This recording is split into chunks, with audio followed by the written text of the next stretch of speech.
No offense, but this is the best movie ever made. That Scooby-Doo premiere? Wow.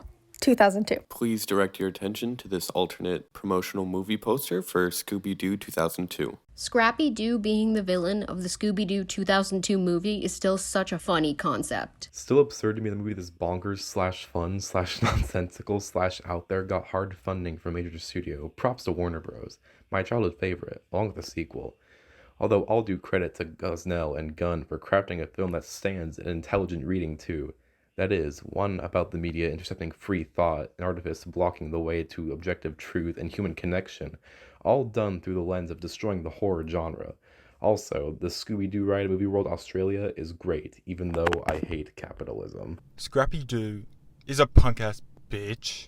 Do you also have a crush on every Mystery Gang cast member from the live-action Scooby-Doo 2002 movie? Or do you have shitty taste? At first, I was like, Scooby-Doo 2002 is my favorite movie. As a joke. But bro, I don't think it's a joke anymore.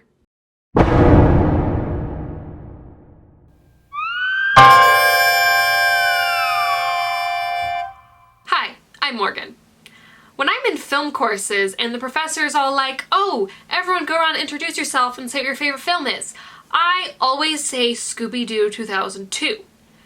And I'm only kind of joking. My obsession with the film started slowly. I watched it once after, 10 years or something, and I was just like drawn in and like, oh my god, I didn't get all these wee jokes when I was 5, and now I do because I'm an adult. Then slowly I started learning more about the movie, learned all of the basic things, like Velma was supposed to be a lesbian, and there was like more weed jokes that they cut out. But then as I kept learning, I started getting a little more obsessed and watching it more, and I wrote a 12-page paper with APA citations. For fun. I don't even have like a class to turn it into. This movie took a long time to make, which was super weird for a kids movie. And there was plural drafts of the film, and they were all by different writers, and they all had different plots. Also, James Gunn went on the record of saying that there was PG-13 content in the movie actually filmed that they cut right at the end before the final cut was released. What could it possibly be about this movie that is so good and so weird? So I studied for hours. I watched all of James Gunn Instagram Q&As. I read so many articles. I tracked down so many just random newspaper clips and magazine clips. And I watched the DVD probably 5 times. I also watched all of the special features available on the DVD, which included 2 full commentaries, which means I watched the movie 2 additional times. I think I got to the center of why the film is so odd. Like, not bad. The movie, I don't necessarily think is bad. I don't think the writing was bad. I enjoy the writing. It was really fitting for a Scooby-Doo movie. Just, it seems like we're missing half the movie. And to be perfectly honest, we are missing half the movie. In order to fully unmask the mystery behind this movie, we have to go back. Way back to early pre-production of the live-action Scooby-Doo adaptation.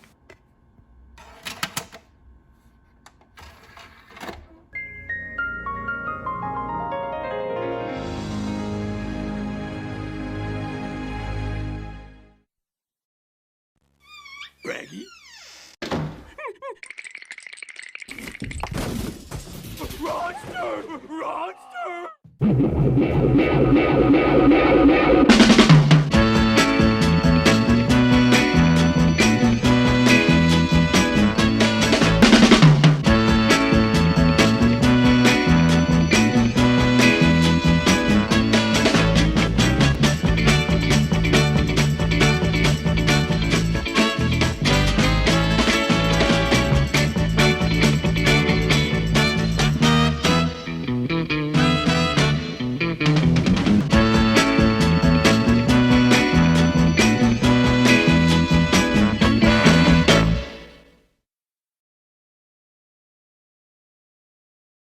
In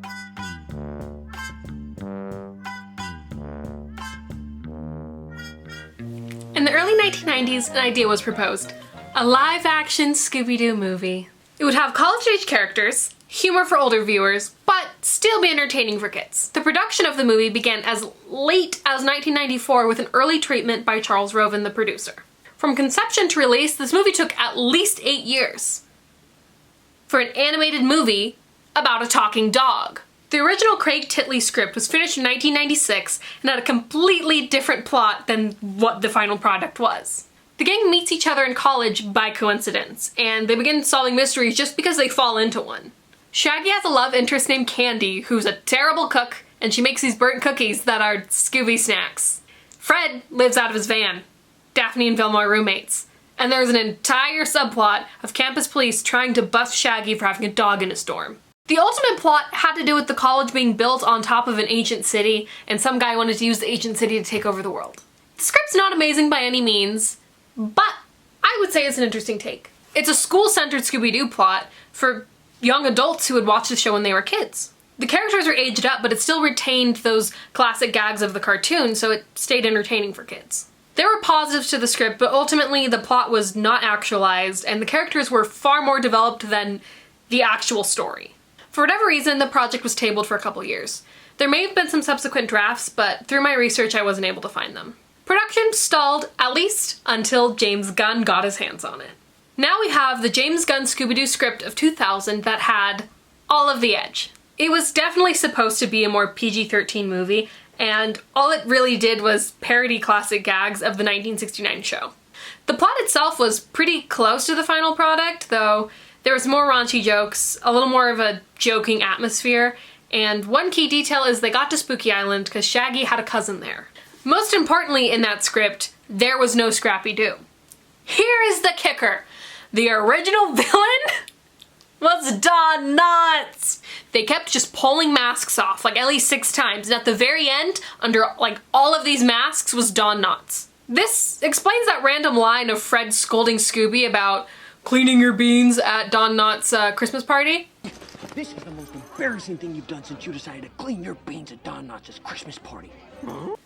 But Don Knotts? This script was a dumpster fire. In the best way possible. It was pretty rough, but it was really, really fun. There were a lot more adult jokes and even a romantic subplot between Daphne and Velma. Then again, it was a little too dumpster fiery, or to use more film terms, it was a little too campy for a children's film. Even more important, it really was too explicit for a young audience. It very clearly was a parody of Scooby-Doo that was intended for young adults. It wasn't really meant for kids and their parents to see. So how did this script end up being the movie that came out in 2002? In the DVD's commentary, the producers explained that they didn't really like the idea of the villain being a random deity, and they also didn't want it to be Don Knotts. There was the thought that it would be the original villain who's at the beginning of the movie, the Luna Ghost guy, Old Man Smithers, and then at the end, after a bunch of unmaskings, it would just be him. In the shooting script, there's even an entire scene written where he is the villain. But he just didn't work super well as the villain, so they had another idea. They proposed Scrappy-Doo as the villain, because what better catharsis is there than seeing the character you hate be the villain all along? Hearing the producers explain this, I have respect for the decision. You know, I've always hated Scrappy-Doo in the movie because he's annoying, but the thought process makes sense. They were wanting to stay true to the Scooby-Doo fans, and to have the annoying little dog mastermind this entire plot, kind of fun. The script revisions kept happening until around 2001. Soon, they had their shooting script ready, which, by the way, is a pain in the ass to locate. More on that later. Throughout pre-production, the animation studio Rhythm and Hughes had been working on early designs for Scooby-Doo the animated dog. It took them years to do this because it was such a massive undertaking to get this dog to look good. They wanted it to maintain the cartoon aesthetic while not being too realistic, while not being too uncanny valley, while still acting like a real live dog, while still being able to move like a cartoon dog. It was a lot of contradiction, but they did it. All of this pre-production leads us to February 2001, when they began filming in Queensland, Australia.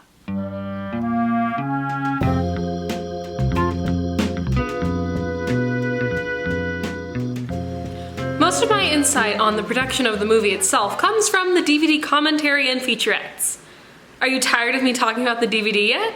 Scooby's on-set voice was Neil Fanning, and he actually went on to voice Scooby-Doo in the entire movie. Also interesting about Neil Fanning is that he just lived nearby, was a big fan of Scooby-Doo, and just came on set and auditioned. The henchman character seen in the film was actually developed a few weeks into filming because Chris Crookshanks, I can't say Chris Crookshanks, he was playing the stand-in for Scooby-Doo, the physical stand-in, and then they'd animate over it.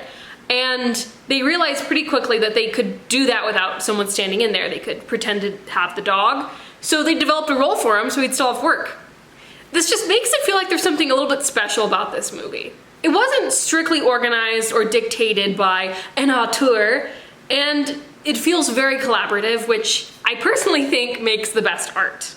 Everyone on the DVD commentary also praises how lighthearted the set was. I feel like it has to do with the passion that the cast and the crew had for the movie. It offered so much more than every other cartoon. It was so ahead of its time. It had a story. They worked hard to figure it out, and it wasn't gender specific. It wasn't a boys cartoon or a girls cartoon or any of those things. It was a talking dog. And how much they just wanted to make a good Scooby-Doo live action film.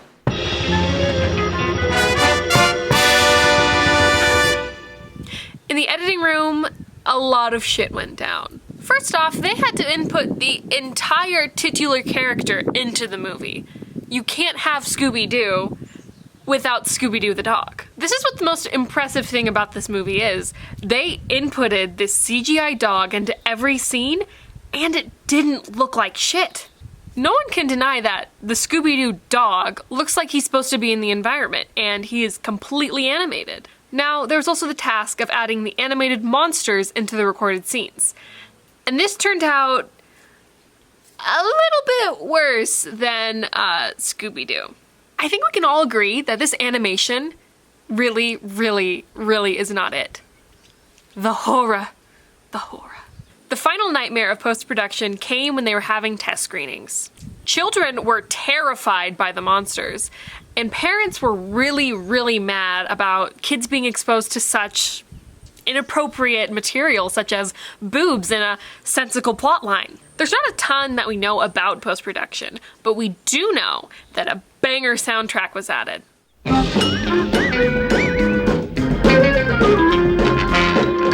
The film opened to less than glowing reviews. According to Rotten Tomatoes, it has a 30% critic rating and a 38% audience rating.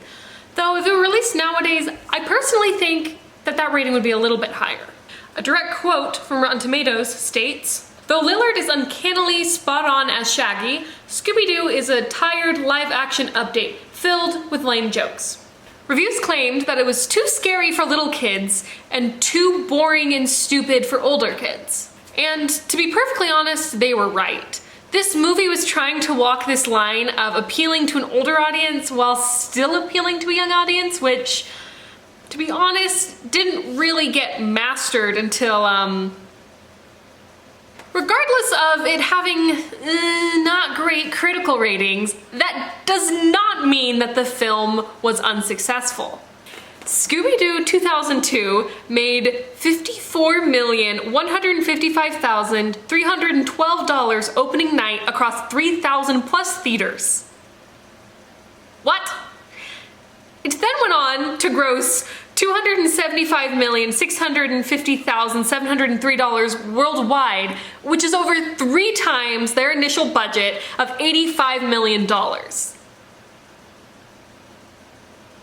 So while from a purely critical standpoint, the film was unsuccessful, I mean, it doesn't even hit 50% on Rotten Tomatoes, it was not an unsuccessful movie by any means. I know that when I was a kid, I thought it was really funny and really fun, and the funniest jokes went right over my head. Scooby-Doo 2002 wasn't trying to be a critical success. It's a Warner Brothers Studios Scooby-Doo movie. Sure, the producers and the directors and the writers, they didn't think that the movie would be absolutely taken to the doghouse. But at the end of the day, it was made for enjoyment and entertainment. So the film had really, really talented creatives, it had a massive production budget, and it had a good premise. But something about it is still weird. Not to mention the animated monsters, which are a completely different story and they are horrendous. There is something odd about the story.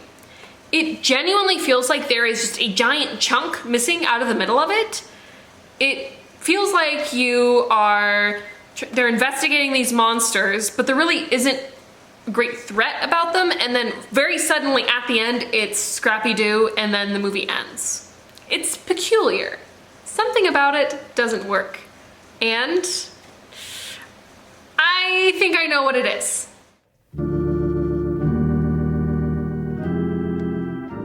Something about this film that I cannot get over is the aesthetic production of it. Bill Bowes designed the majority of the props and sets, and he did a great job at it. Everything is distinctly cartoonish without being too bizarre, and the design harkens back to the original cartoons. Every time I watch this movie, I get more and more enamored with the production value of it. The costuming was fitting for every scene, to the extent that the same outfit would have 4 or 5 versions so that it looked the same in every single environment. We may see the same Velma sweater, but in fact it could be several Velma sweaters with slightly different tones and fabrics so that whether she's on the beach or in the Spooky Island Hotel, it looks the same, which I know is not revolutionary. A lot of movies do that, but for a kid's show, there's just a lot of heart and effort put into it. Here is Lisa Evans, the costume designer, talking about Daphne's costuming.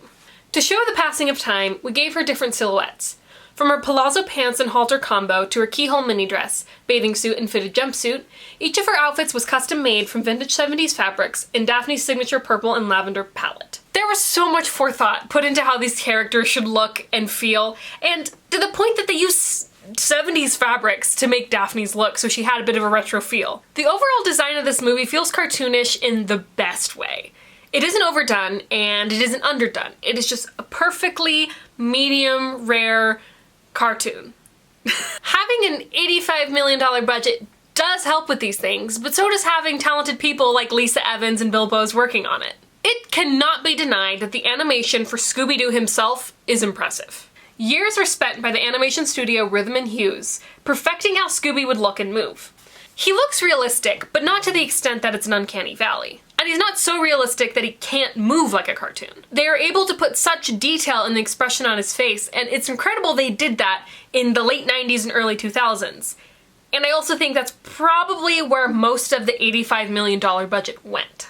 It was such a mammoth task to finish Scooby's animation and subsequently Scrappy's animation that the other animation was directed to other animation studios. Something, movies often do. Warner Feature was in charge of animating the monsters. This is where things went wrong. If you break down the design, the monsters aren't really designed poorly. They're not too scary, but they're not so kiddish that kids won't be afraid of them. According to the DVD commentary, this was the first live-action animated hybrid that Warner Feature had ever animated. They'd worked with CGI, and of course they'd worked with 2D animation, it's Scooby-Doo. But this was the first time they translated a CGI being into a live-action environment. This explains why the animation looks so terrible, especially compared to Scooby, who looks like he should be there. It's a simple thing, but it made a massive difference. It really changes the tone of the movie when you see this monster and you're just are a little bit repulsed. It shouldn't be there. Talk to anyone about this movie, and within the first few seconds, they will mention Scrappy-Doo. Scrappy-Doo is what most people will say ruins this movie. Now, the producer's intent was that Scrappy-Doo would harken back to the cartoons for all of the older viewers, and they'd be like, oh, I hated Scrappy-Doo, I am so glad he's the villain. But what they failed to grasp was that people really, really hate Scrappy-Doo to the point where they don't really want to see him, and a lot of their audience was children who had never even heard of Scrappy-Doo, and they were just what's this annoying little dog doing? In the DVD commentary, they mentioned that the Damon-Ritis was actually just supposed to have possessed Scrappy-Doo and that he wasn't really at fault for what happened. The result definitely did not convey that. It really just seemed like this annoying little dog who wanted to absorb souls and get big. How would Scrappy Rex achieve world domination? The souls made him big, gave him power, but how does he achieve world domination from that? The big reveal also wasn't really a big reveal because they included that really randomly placed scene of Scrappy-Doo in the middle of it, which made you go, oh, Scrappy-Doo's in this. It was important to explain to young viewers who this little tiny dog was, but it kind of just muddled the story. In my humble opinion, there are only two ways that Scrappy-Doo as the villain could have worked out. One, if he was introduced at the beginning and he was more integral to the early plot. Two, if the movie was appealing just to older Scooby-Doo fans and was really making Scrappy revengeful, vindictive, and purely evil. The only other way that the villain in the climax makes sense resides in the original shooting script, which, to keep you guys baited still, is coming up. My perspective on this film for like a good year and a half was mostly based on James Gunn's testimonies and my impression of what he meant with those testimonies. On Instagram, Twitter, and Facebook, he talks about the movie as if they were fighting the studio to make it this edgy PG-13 version that would only appeal to teens. The way his comments are framed gave me an entirely different impression of the movie. Him saying, the first cut was rated R by the MPAA, and the female star's cleavage was CGI'd away so as not to offend, circulated the thought that the entire production was big edgelord material. Though this was later framed by Gunn's further statements. Said statements included, the movie was originally meant to be PG-13 and was cut down to PG after like 3 parents were outraged at a test screening in Sacramento. The studio decided to go for a more family-friendly route. He contends that CGI was used to remove cleavage and that a Daphne-Velma kiss was cut. Told you so much, at long last love has arrived, and I thank God I'm alive. You're just too good to be true. Can't take my eyes off of you. It seems that his vision for the film was not what the rest of the production team had, and especially not what the studio had. It's interesting how I could read his comments and get an entirely different impression of what this movie was. I had imagined this lawless set where everyone was trying to make Scooby-Doo the raunchiest film that could ever be imagined. But in reality, they were just trying to make a kids movie that would appeal to a mass audience. They wanted to do what Marvel would be able to do about 10 years later. It's like James Gunn is just so integrally primed to just be in all of this. He is the cinematic universe. Don't get me wrong, I still have some respect for James Gunn, and he obviously cared about the movie. But he talks about it as if the main problems with the film were the cuts to make it PG instead of R. I agree that it was a financial and creative misstep, in his words, but I think that there was something further as to why the movie didn't click. To really get a grasp on what James Gunn had said and to understand the context, I needed the 2002 shooting script of the movie. This script includes everything that they filmed outside of what's included on the DVD extras. Turns out, it was a pain in the ass to hunt down. It's not available for free anywhere, so I went to my college's library. I saw that it was in the database, but I would have to request an interlibrary loan. So I swallowed my pride. It's a little embarrassing for your search history, your request history to have Scooby-Doo in it. And I requested the script. Weeks later, I get an email saying they could only get me 10 pages of the script. 10? Like that's gonna help me? I scoured the internet to figure out what colleges had a digital copy of it in their database. And I luckily found that my cousin went to a school that had it in their possession. I asked her if she could get me access, and within 20 minutes, I had the script of my dreams in my hand, or more like on my laptop because I couldn't print it. In several interviews, and particularly the commentary, there's a lot of talk about how the movie just really got cut apart because parents weren't comfortable with a lot of the scenes. By my guess, they probably cut 20 to 40 minutes off the movie. I say this because it just barely fits the requirement of a feature film, which is 75 minutes. Scooby-Doo sits at 86 minutes, including all of the credits and an after-credit scene. All talk revolves around cutting out scenes to make the pacing better, which doesn't make sense to me because that movie is not paced well. They kept saying that they wanted to get to Spooky Island sooner, but a lot of the scenes that they cut out would have made the movie better. More than just make the film better, they gave an explanation for why the characters are how they are. Like, it gives little insight to where they've been since they've broken up. I understand that the film wanted to get to the point, to the main plot, but I worry that it suffered from cutting the film without perspective. The DVD extras deleted scenes include the following: scenes with their introduction to Spooky Island where they split up following clues, scenes explaining how Shaggy found the vat of protoplasmic heads, and cutscenes to show that each member of Mr. Inc. hasn't been thriving as they said they have while being away from the group. Fred's book tour includes him being heckled by kids, Daphne fails at learning Tai Chi, and Velma spends her time in group therapy. I know that they cut these scenes to get to the heart of the movie faster, But they would have made it so much better! These explain the central point of the movie, that they needed to work together in order to be successful. It directly explains the point that you have to put your pride away in order to make a team work. After reading the shooting script from 2002, even more came to light. There were a total of 39 scenes and sequences omitted from the script before shooting began. Because they were omitted, they're not something I can ever see. They are completely blacked out.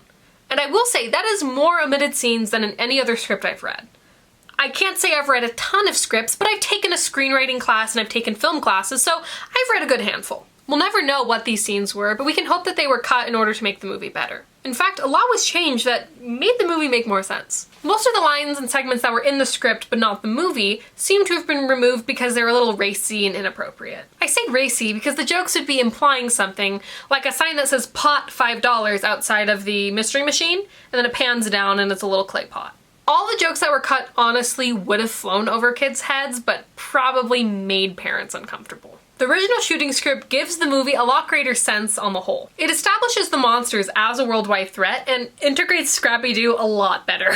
Yes, there were a lot more inappropriate jokes and Daphne-Vilma romantic tension, but there was a lot that made the movie better that was also taken out. Scenes that really stand out that would have completely changed the movie are ones that show the demons infiltrating the United States government. There were clips showing possessed demons in the Pentagon and showing maps to prove that they had spread all across the world. These inclusions would have made the movie make a lot more sense. Now, I have 3 theories as to why these scenes were cut. First, they could have cut these scenes thinking that kids simply wouldn't understand it. 2, they might not have actually been able to shoot those scenes. Shooting for this film was incredibly long, at over 80 days, and the producers in the commentary say that they just had to keep cutting some scenes because they wouldn't have time to film them. My third theory, and the one that I believe wholeheartedly in, is one that didn't occur to me until I had let the film sit with me for a little bit. I had read the script, and I thought about the political and social context of the time.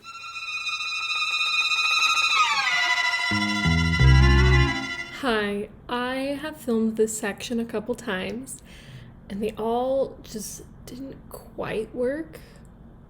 So I'm here again. So where were we?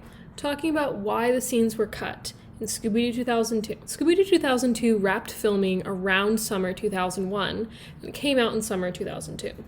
Between the end of filming and the release date, 9/11 happened.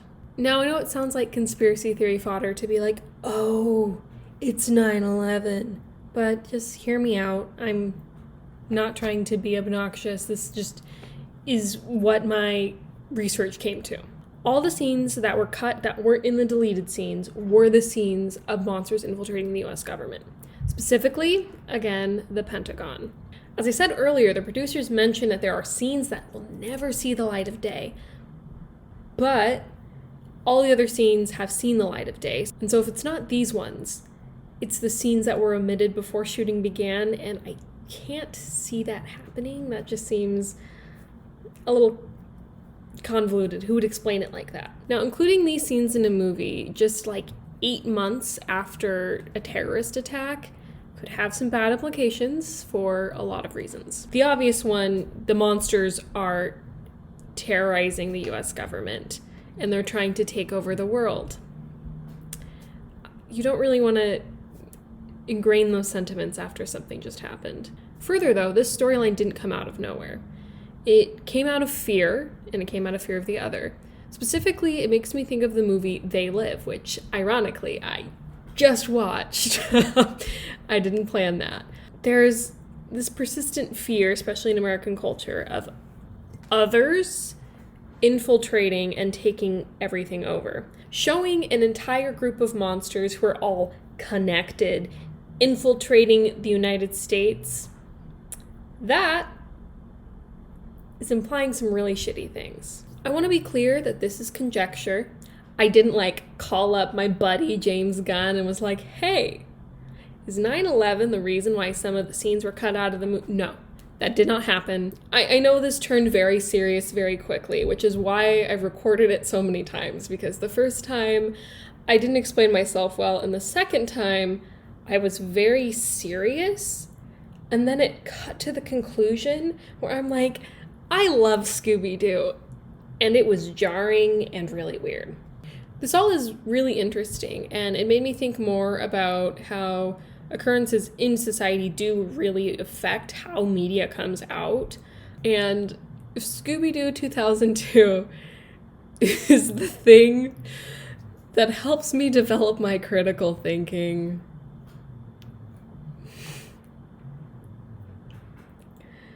So be it.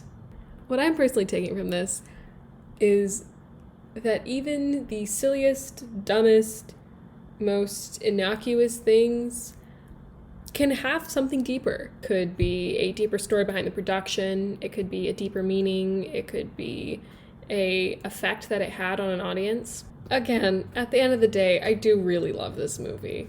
It's silly. There's this anti-establishment message in the middle of it that I didn't even talk about. Without further ado, 1, I hope it made sense. 2, let's go on to the conclusion.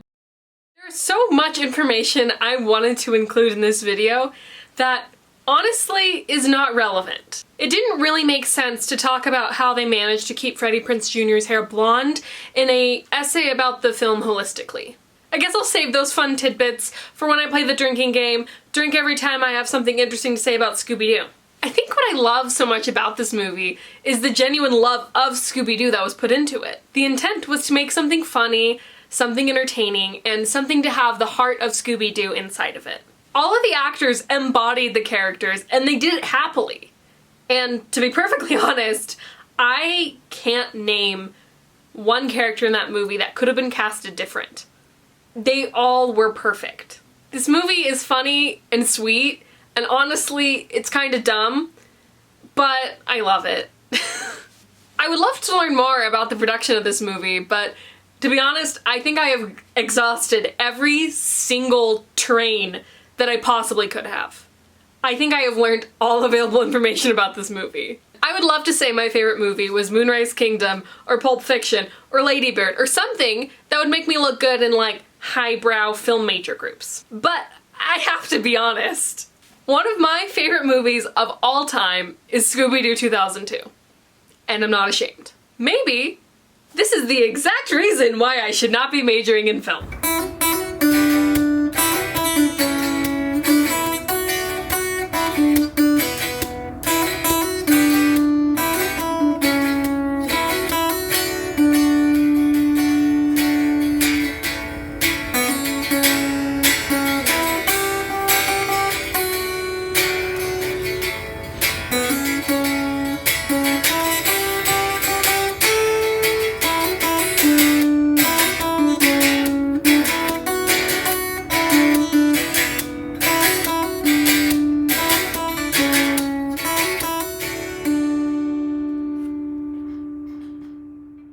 Scrappy-Doo. More like crappy-doo, am I right?